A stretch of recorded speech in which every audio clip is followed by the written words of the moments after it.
Olá, bom dia, bem-vindos à nossa meditação. Hoje é o dia 9 de janeiro e eu gostaria de meditar com vocês sobre o tema de nosso culto do 8 de janeiro, aqui na l'Église Baptiste de la Côte Basque, aqui no sudoeste da França, perto da fronteira com a Espanha.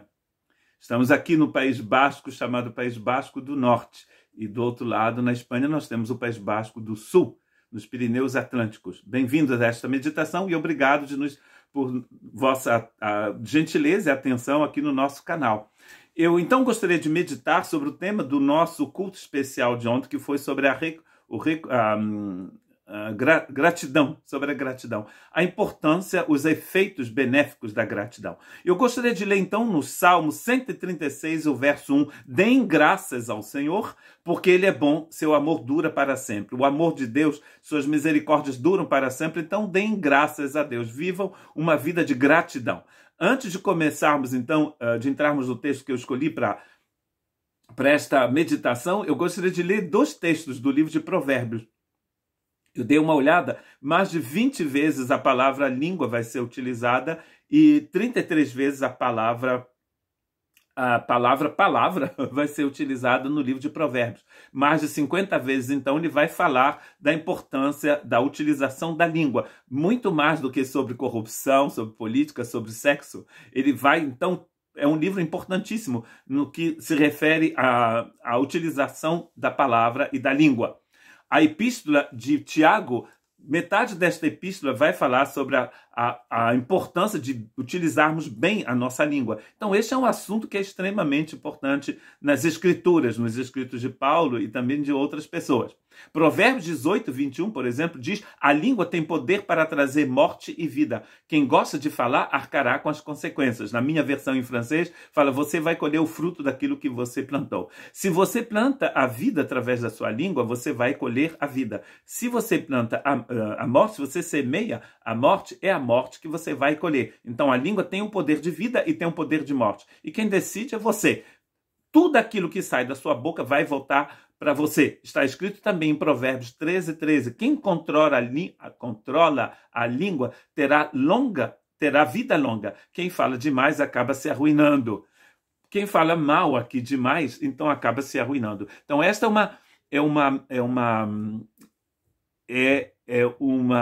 esqueci a palavra em português. É algo de extremamente importante para você saber nesse início de 2023, que aquilo que sai da boca vai voltar sobre você. Todas aquelas bobeiras que você coloca no Facebook, aquelas coisas ruins que você fala dos outros, tudo isso volta para você. É uma lei de semeadura que é batata, não se dizia na minha época no Brasil. Tem mais de 32 anos vai fazer esse ano que eu saí do Brasil, e você percebe na sua vida que você, às vezes, está colhendo coisas ruins porque você plantou coisas ruins. Se você plantar aqui nessa região, a gente tem como plantar batata doce, acredite se quiser. O clima aqui é favorável, né? Um verão mais longo. Então, eu plantei batata doce numa baneira. A gente tinha uma baneira no nosso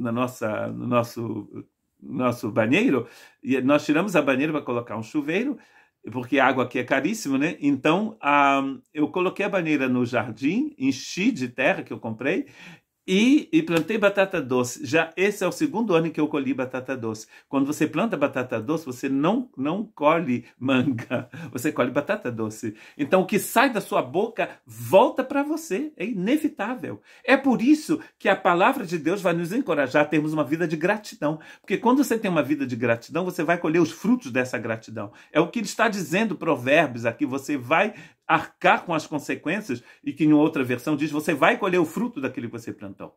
Vamos então entrar na história de Lucas capítulo 17, que fala da gratidão, de 11 a 19. Dirigindo-se a Jerusalém, Jesus chegou à fronteira entre a Galileia e a Samaria. Ao entrar num povoado dali, 10 leprosos, mantendo certa distância, clamaram: Jesus, mestre, tenha misericórdia de nós. Ele olhou para eles e disse: vão e apresentem-se aos sacerdotes. E enquanto eles iam, foram curados da lepra. Um deles, ao ver-se curado, voltou a Jesus, louvando a Deus em alta voz. Lançou-se a seus pés, agradecendo-lhe pelo que lhe havia feito. Esse homem era samaritano, nos diz Lucas. Jesus perguntou: não curei 10 homens?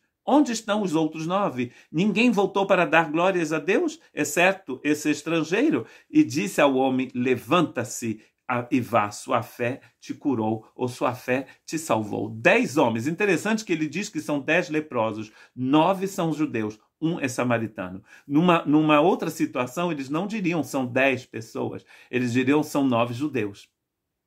Porque judeu e samaritano não se envolvem. Não bebem no mesmo copo, não comem na mesma mesa, não trabalham juntos, não vão à sinagoga juntos, não se misturam. Aqui eles são leprosos. Uma vez que a pessoa era leprosa, pouco importava se ele fosse romano, judeu ou samaritano, porque ele estava impuro de qualquer forma. Todos os judeus que têm uma doença na pele é impuro e não pode ir ao templo, não pode entrar numa sinagoga, não pode ter contato com outras pessoas. Senão as outras pessoas vão ficar impuras também. É por isso que eles nem se aproximam de Jesus e seus discípulos. Eles vão gritar, pedir ajuda. Jesus vai curá-los de uma forma indireta, os enviando ao sacerdote do local. Interessante que no livro de Levíticos, capítulo 13 e 14, está escrito que quando uma pessoa tem uma doença da pele, como a lepra, se ela ficar curada, é o sacerdote que vai determinar que ela ficou curada, vai pedir que aquela pessoa ofereça um certo sacrifício, geralmente pombas, pássaros, e aquela pessoa vai ser declarada limpa, pura, para que ela possa viver de novo na sociedade, de uma forma normal. Ora, o sacerdote não tem poder de curar a pessoa. Jesus disse, inclusive, aqui: eu os curei. O sacerdote só vai dizer: esta pessoa está curada e pode voltar a viver na sociedade de uma forma normal. Mas quem cura é Jesus. Os 9 judeus conheciam a lei de Moisés, possivelmente, né? Conheciam Levítico 13 e Levítico 14. O samaritano, que não era judeu, que na verdade é o resultado da mistura das 10 tribos que não existiam mais, né? Que não existem mais, que desapareceram, e que se misturaram, foram misturados pelos assírios, foram misturados a outros povos do Oriente Médio e se tornaram, na época de Jesus, eram chamados de samaritanos porque eles vinham da região de Samaria, que era a antiga capital do reino de Israel, que não existia mais, das 10 tribos, que não existia depois de muitos séculos, né, na verdade.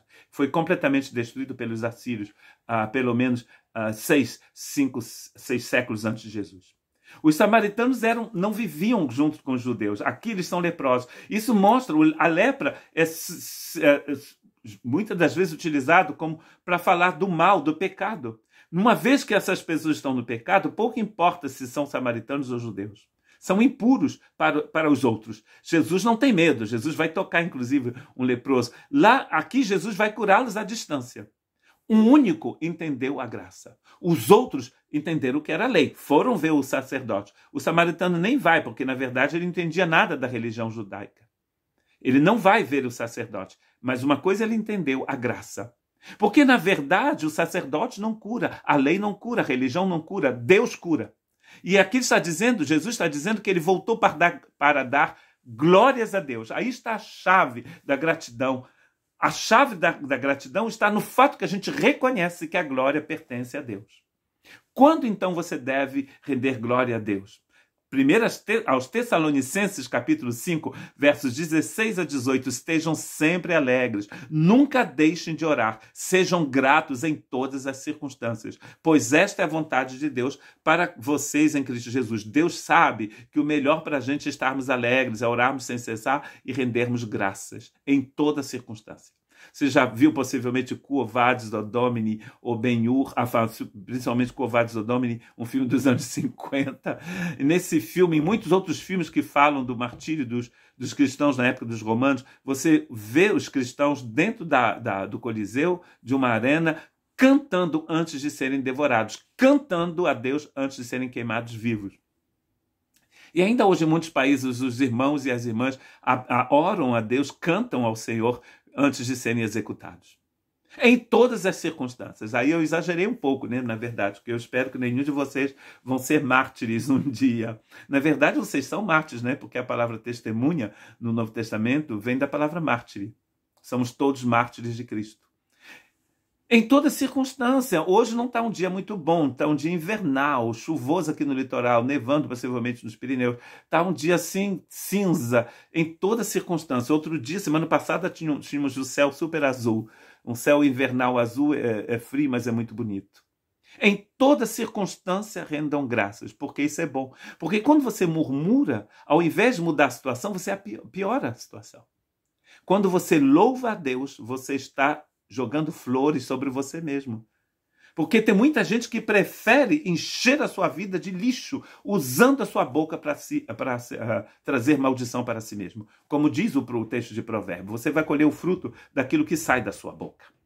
Colossenses 3,15 diz: permitam que a paz de Cristo governe o seu coração, pois como membros do mesmo corpo, vocês são chamados a viver em paz e sejam sempre agradecidos. Quando que temos que ser agradecidos? Sempre, ele diz.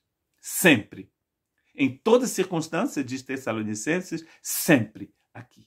Render graças a Deus sempre e em toda circunstância.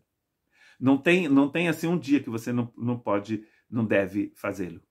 Romanos 12,12 diz: alegre-se em toda esperança, sejam pacientes na dificuldade e não parem de orar. Percebe que em Tessalonicenses e em Romanos ele vai falar de se alegrar e de orar também. Quando você ora, você às vezes vai esquecer de ficar dizendo bobagens, né? Porque as bobagens que você diz te amaldiçoa. Quando você ora, você é uma pessoa inteligente e você não vai ficar se amaldiçoando, né? Enquanto você ora, você não tem tempo para ficar falando mal dos outros. Eu disse ontem no nosso culto de manhã, de vez em quando eu digo umas coisas assim engraçadas, que eu pensava que foi o Paulo que inventou a ópera. Na verdade, não foi. A ópera começou na época barroca, principalmente na Itália. Mas o Paulo diz uma coisa aos Colossenses que parece um pouco com a ópera. Ele diz: converse entre vocês com cânticos. Porque quando você está louvando a Deus, você não vai ter tempo para ficar falando mal dos outros. Então, na ópera, você fala cantando, né? Você diz, por exemplo: oh, chegou alguém aí, é a senhora Zumira. Oh, como está, senhora?